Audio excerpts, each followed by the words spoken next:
the Vikings won, I guess? 19-17 is the final score, I've been told, but I still don't really believe it because it sure doesn't feel like a win. Let's pick up all the pieces here on the Locked On Vikings podcast.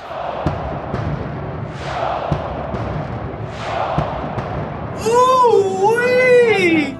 You are Locked On Vikings, your daily Minnesota Vikings podcast, part of the Locked On Podcast Network, your team every day. What's going on, everybody? Welcome to the Locked On Vikings podcast. Thank you so much for making Locked On Vikings your first listen of the day. It's part of the Locked On Podcast Network, your team every day.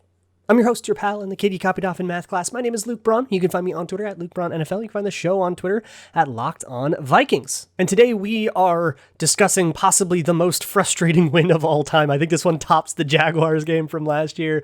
And yet again, the Vikings squeak one out against arguably the worst team in the league.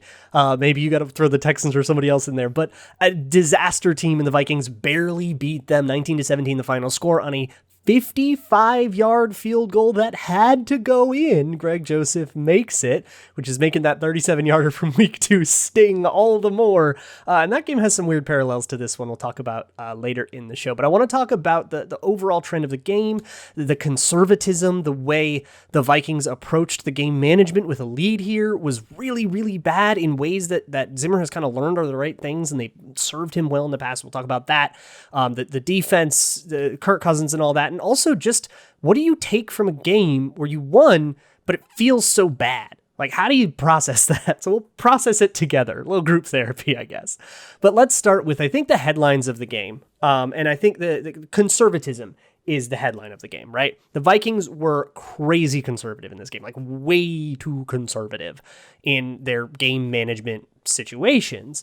And there's a few that I want to talk about, but I think the general consensus about conservatism is that running is conservative and bad, and passing is aggressive and good. And I generally reject this. I think that there's a lot more going on to it, right? A run play that works is not going to feel like a bad play call. If the run play gets, 8 yards or something like that, it doesn't feel like a bad play call. It's set up a 2nd and 2, and that's good. And that's what they're trying to do.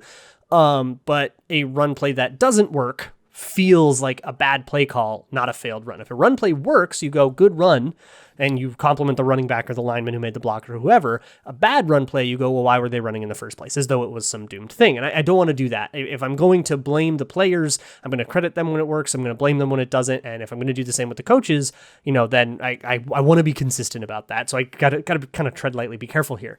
But there were situations here where it just doesn't seem like running the ball works. And the first one I want to talk about, there's just like a lot of kind of general all over, 2nd and long, stuff like that. But the end of the first half was wildly weird. So this game ends up coming down to this weird sequence in the last 4 minutes. But for the most part, the Vikings kind of led, either 6-13 or 13-3 or 16-6, like just kind of led with these really low grindy scores throughout the most of the game, almost collapsed at the end, but got a last second field goal. So part of that was the end of the first half. The Vikings had the ball, and remember this, it comes up later, 37 seconds and 2 timeouts at the end of the half. And according to Mike Zimmer, they decided, okay, we are going to do one run play, and if the run works out, then we're going to step on the gas, we're going to do it, and if the run doesn't work out, then we're going to punt it away. The run gets like 1 yard, and they punt, and they run one more play, they go into the locker room, right? And they get the ball back on the other side of the half. And I believe they went 3 and out with that too. So really, really, really rough. 2 timeouts, 37 seconds, ball on the 19-yard line. So you need, call it 50 to get a good field goal attempt, something like that, 40, 50. And they didn't even try. They did 2 run plays and they went to the locker room. So they basically just, ceded that. They just surrendered a position there. So that's pretty bad. And remember, 2 timeouts in 37 seconds. Again, that will come up later. So then you get to the end of the game. Vikings leading 16-6. There's a little less than 4 minutes left to go. And the Vikings have the ball. The Lions have all 3 timeouts. So you've got to kill 350 in all 3 timeouts, which is tough. One big long drive can totally do it, but they're probably getting the ball back. But you're up 2 scores, so you're fine with that. So you just need to take enough time off the clock where a 2-score comeback is no longer possible. The Vikings go run, for nothing, run for like 2, and then an incomplete pass. So you actually gave them a free clock stoppage as well. The Lions used 2 of their timeouts to get rid of this, and then they get the ball back. They drive all the way down and kick a field goal, and that drive had its problems, and we'll talk about some defensive stuff too. But then the Vikings are now up 16-9, and they get the ball back again with like 2:30, something like that. And the Lions have 1 timeout left. So like 2 first downs, you just ice this game and it's over, and you're up 7 points. You're up by a touchdown. And the Vikings go run, and the last run is a fumble. They ran the ball 3 times, and the third run was on 3rd and 7. That's insane to me. Run on 3rd and 7 is never going to convert unless somebody really, really, really pisses themselves in front of you. But again, this very, very like stodgy, tightened up conservative vibe. A lot of people have put it in, the cliche is like they played not to lose. They played very scared of bad things happening, and then bad things happened to them.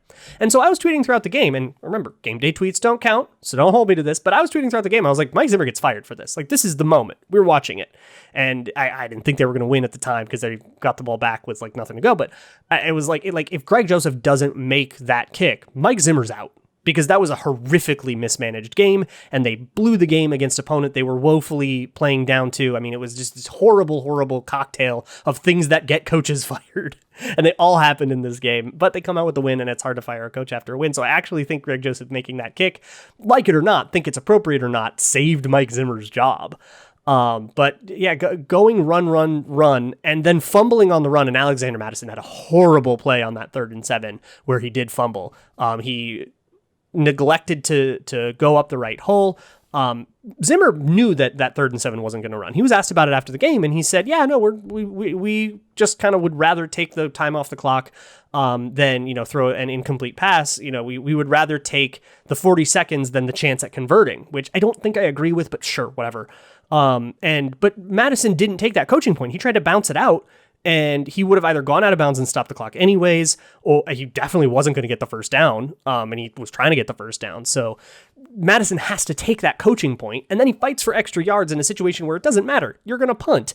And then he gets stripped, and they fumble the ball. Lions take over with 19 at the 19-yard line, and like a minute left in a timeout. They score easily. And then they go for 2 instead of tying the game at 16 all. They convert the 2-point conversion at 17-16. And then the Vikings have the ball with, get this, 37 seconds and 2 timeouts. And now they have to go and score. And lo and behold, they prove that to be possible. Something they did not believe earlier in the game. And they get 2 big catches to Adam Thielen, who had a very quiet game up to that point. I think he had 2 targets, and one of them didn't count because of a penalty. And the other one was dropped. And both of them actually would have been pretty big plays, though. So he gets 2 big plays over the middle, and then the Vikings trot out to a 55-yard field goal. Also, the Vikings set up that 55-yard field goal with about 15 seconds to go. Kirk Cousins just walks up and spikes it with 3 seconds left. They took 12 seconds to spike the ball, and they didn't try to do it faster and fail. They just were satisfied with that. They were just satisfied with a 55-yard field goal. I cannot fathom trotting Greg Joseph out there for a 55-yard field goal and saying, yeah, I'm good with not trying to get this one closer.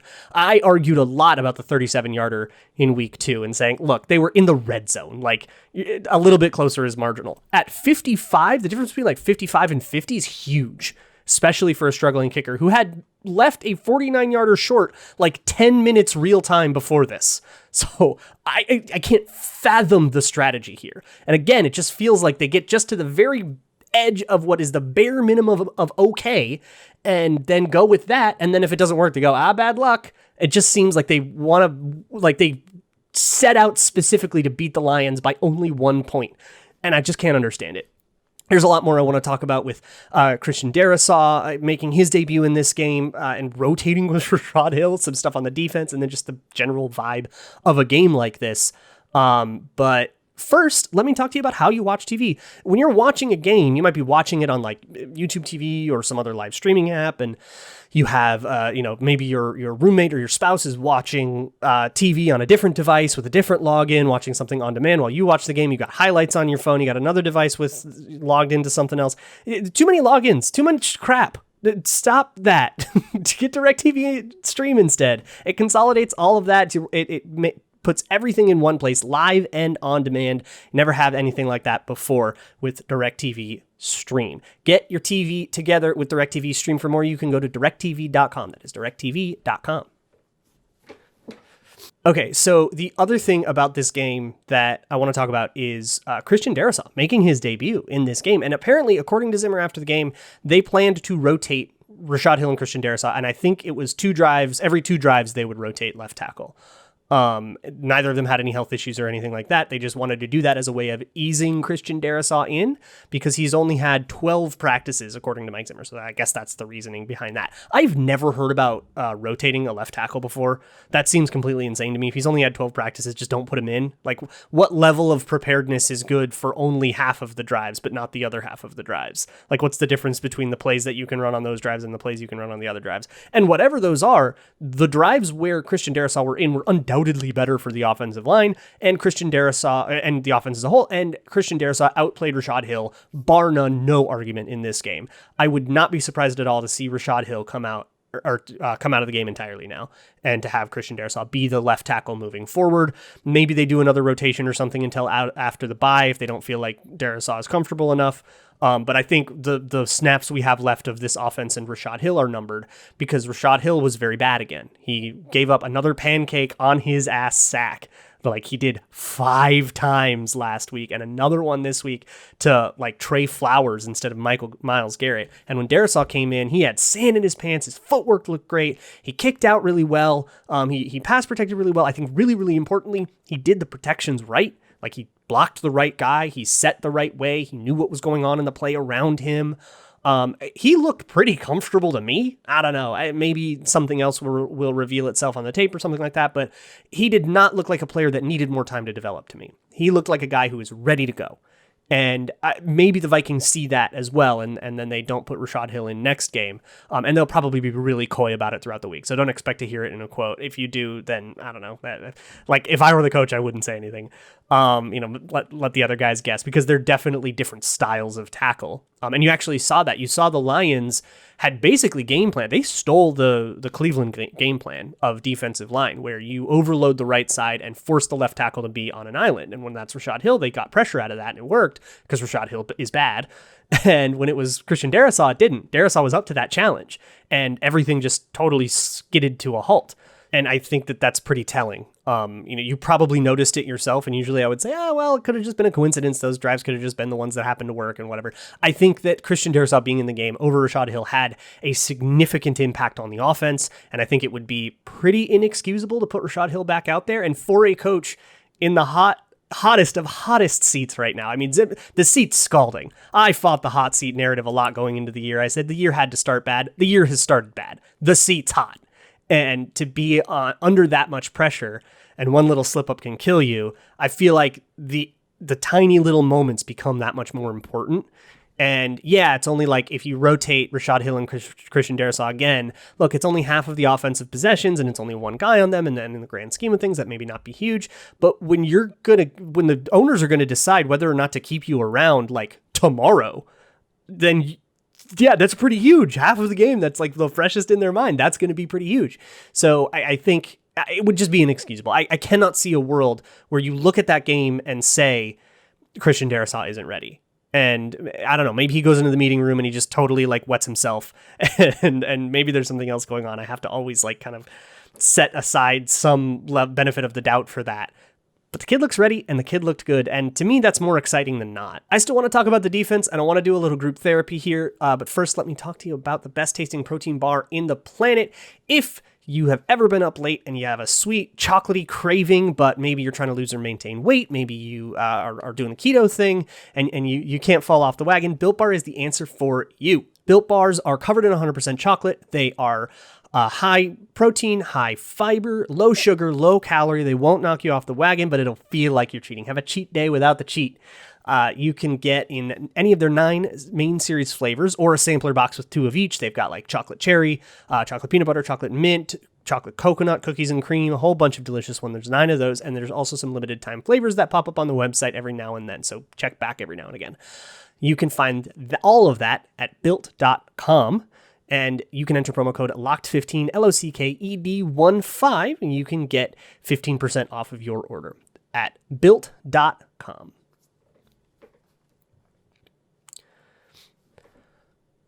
So I want to touch on the defense real quick. I'll have more nuanced thoughts about them later. It's kind of hard to see that live, even on a rewatch and stuff. But I mean, Griffin had a fantastic game. He had 2 back-to-back sacks, including a strip sack. Eric Kendricks had an interception. Danielle Hunter had a very good game in the pass. I thought he was okay in the run. DJ Wanham was okay in the pass and pretty bad in the run, but one of them had a sack of his own on a twist, which is always very nice. I thought Kendricks was Kendricks. I thought the safeties did pretty well. I thought Anthony Barr had an up and down kind of game. He looks not 100% to me. He looked very slow and plodding out there. He held up. His strength was good. I thought he held up mostly on the final touchdown where the Lions actually went ahead. He did get washed out of the play by a guard, but I think I only noticed like one other time him getting washed out of a play by an offensive lineman. I think he held up more often than he didn't. And like that other play was Penei Sewell getting him to the side, and nobody's going to take that. That's just getting caught in the wrong angle, which will just happen over and over on run plays. Like that's just kind of how they go. So I thought strength wise he was good, but in coverage and in when the run play went to the outside or when it was something to the flat, he's not as fast as he used to be. I think his speed is still functional. Like he can still play, he's fine, but he's not the fast. Like the thing about Anthony Barr was that he was fast. And that is, I think, probably instead of excellent, only good right now. And maybe he's not healthy all the way. I hope that it's like a temporary, he's just not all the way healthy yet, and the speed will come back as he gets back up into game speed. I hope that's the case, but otherwise I'm a little bit worried about that and the stiffness in his knee, if it's arthritic and all that stuff that we kind of talked about and theorized about as he's gone through this injury process. I thought the corners did a really good job. Patrick Peterson had a really good game. I thought he gave up 2 plays, and both of them were not very bad, where he was just kind of playing a little too far off, and he whiffed on one tackle where I believe it was like 2nd and 10, and he whiffed on the tackle, and the guy goes up and around the outside of him, and it turns into like a 20-yard play. Can't do that. But otherwise, he gave up one other first down, just playing a little too soft on an out route. But it was a 2-minute drill on one of those plays, so I kind of understand it. And it was like a 6-yard. It was a 2nd and 6 they converted. Like it wasn't this huge egregious thing. And he was also playing invert safety, I think, on one of those plays too. So he had like reasons to play that off, and it's understandable. It just didn't work. But I would credit him those 2. And otherwise, he was really good. Got a couple of pass breakups. I think he was just not very oft targeted. I thought Bashaud Breeland had a reasonably good day, which is probably a hot take because he had a pass interference penalty, but he was good at tackling and rallying. I think what I said before the game kind of bore out, where before the game I said that Bashaud Breeland plays off too soft all the time, but soft is good against the Lions because the Lions want to get shot plays on you, and it's kind of the only thing in their offense that they have. So if you can take away the shot plays, their offense will just kind of suffocate itself. So play soft, sure. And I think that happened. So I thought that was pretty good. And I thought that Armon Watts, who was filling in mostly for Michael Pierce, really struggled, but I thought James Lynch didn't do that bad. And I think Nick Vigil had more downs than ups. He had like a couple ups, but a lot of downs. I don't think Nick Vigil had a good game at all. James Lynch outplaying Armon Watts is really interesting. And I kind of want to put a pin in that for maybe later in the week. But let me just talk to you real quick about just the overall vibe of this game, because look, the Vikings they were favored by 10 points and they won by 1. That's terrible. That's awful. And they probably shouldn't have been favored by that much, to be honest. But again, the fact that like they shouldn't have been favored by that much against a team like the Lions, a disaster team. I mean, ask any Lions fan, be like, hey, are the Lions good? They'd be like, no, they'd laugh at you. Like, this is not me being a homer. They don't like the Lions. And they have undrafted rookies starting all over the secondary. Justin Jefferson disappeared entirely after over 100 yards in the first half. Justin Jefferson gets, and then he disappears entirely. What happened there? Adam Thielen, super quiet. What happened there? KJ Osborne, D.D. Westbrook both got 3 catches for not very much when they were in the flat. It was check down city, and they don't have like a crazy good pass rush. They have like Charles Harris, who did well against Rashad Hill, but got destroyed by Christian Darrisaw. They have Trey Flowers got 1 sack, but it's not like this fearsome Cleveland unit. What is wrong with this offense? And you kind of go on all these thoughts, and eventually it's like you're breaking down a loss. But ultimately the Vikings won. And how do you parse that out, right? And here's the way I think about this. I think back to that week 2 game against Arizona. Arizona, arguably the best team in football right now. Probably most people give it to the Bills right now, but Arizona's 5-0. They're the only undefeated left. They're a fantastic team. And we didn't really know it back then, but now we know that, like, wait, that was for real. They were a really, really, really good team, and the Vikings came within a breath of beating them. And if you tried to say that, well, that's just a moral victory, right? Moral victories don't count for anything. And I agree. I don't think moral victories count for much, right? It's an L in the tiebreakers. It's an L in the standings. It counts for an L, and there's stuff you can take from that. And if you're actually trying to improve the team, there's a lot you can take from that and say, okay, we won't change this, we will change that. And there's a lot more of the former than the latter. In a game you play well, but you lose by a little bit. You don't let that result kind of overwhelm all of your tape study and everything like that. But like, I sympathize with the idea of like no moral victories here, right? Like, win the game or don't sit here and crow about how you got close. Close only counts in horseshoes and hand grenades and whatever other baby boomer cliches you want to throw out, right? But if you're going to do that, if you're going to say, no, you can't tell me losing by one to Arizona is actually secretly good. You can't tell me that was secretly good. Then you also have to say barely beating the Lions is also like counts as a win, right? Again, they got close to losing, but close only counts in horseshoes and hand grenades. And, WCW, it counts in the standings. It counts in the divisional tiebreakers. It counts as a win. And if you want to just go by points, the Vikings have a positive point differential right now. They're 2-3. That's not a great space to be. They're going to Carolina. Carolina has been up and down this season. You hope you don't bring out the best in them, right? And maybe you're 500 at the bye and you feel like you've clawed your way back into the season, whatever. But I think we just have to sit and take a minute and just realize, like, it's okay to be happy that the Vikings won. I'm going to say that again because I think people need to hear it. It's okay to be happy that the Vikings won.